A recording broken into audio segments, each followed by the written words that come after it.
The 13th East African Procurement Forum, or the East African Procurement Forum, is actually an annual event that is hosted by one of the EAC countries in the region, so on annual basis. So we rotate as a member state to host it, and Rwanda is hosting it for the third time. The essence of hosting this event usually is for government, public procurement, regulatory bodies in the region to convene and to talk about some of the issues in terms of policies, because again we are oversight bodies, and also agree on some of the resolutions, because again when we look at EAC as a region, we want to harmonize our policies, want to harmonize our regulatory environment so that whoever invests in EAC or is working in EAC feels comfortable.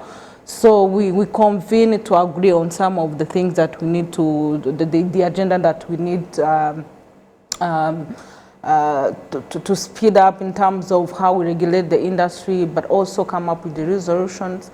Specifically, what are some of these challenges that this conference is seeking to resolve across the East African country procurement systems?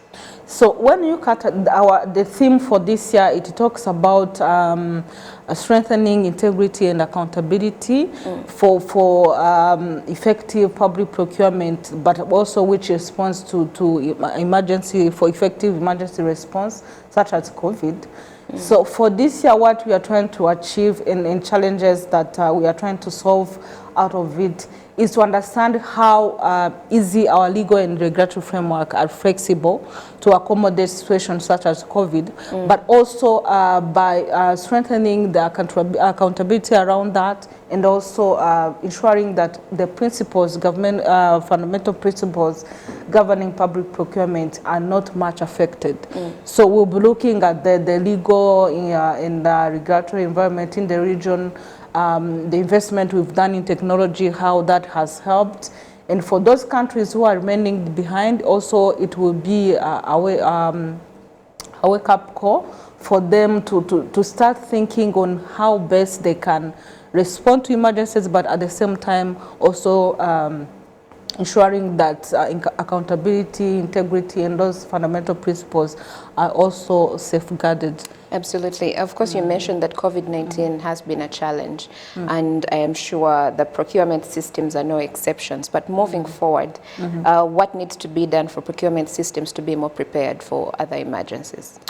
So again, it requires more analysis, because it again has, first of all, and because of this conference is going to look at those challenges in first place, and also compare our legal and regulatory framework, the investment we've done, and what went wrong during COVID, and how maybe the regulatory environment was not able to easily respond to them.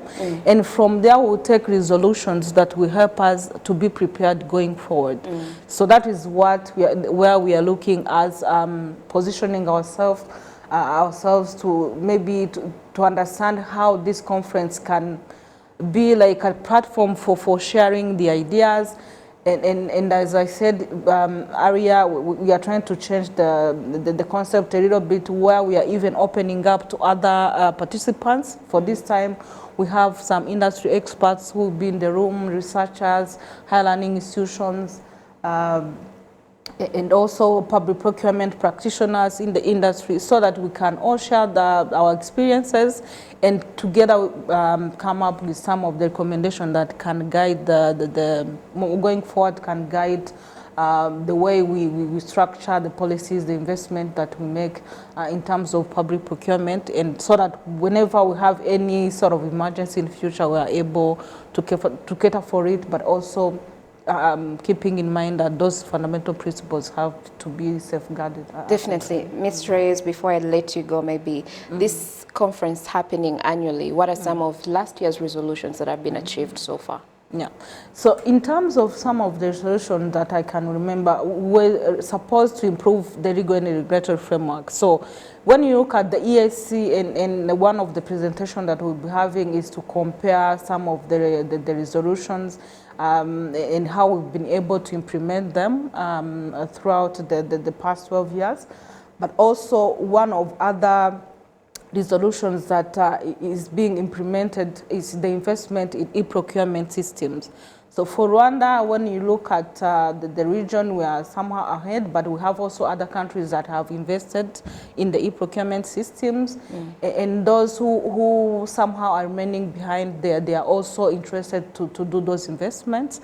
So it is more of investment in technology, changing the legal and regulatory framework, looking also at the way we can converge towards a common legal and regulatory framework in the region. Absolutely. Thank you so much, Ms. Joyeuse, for your time.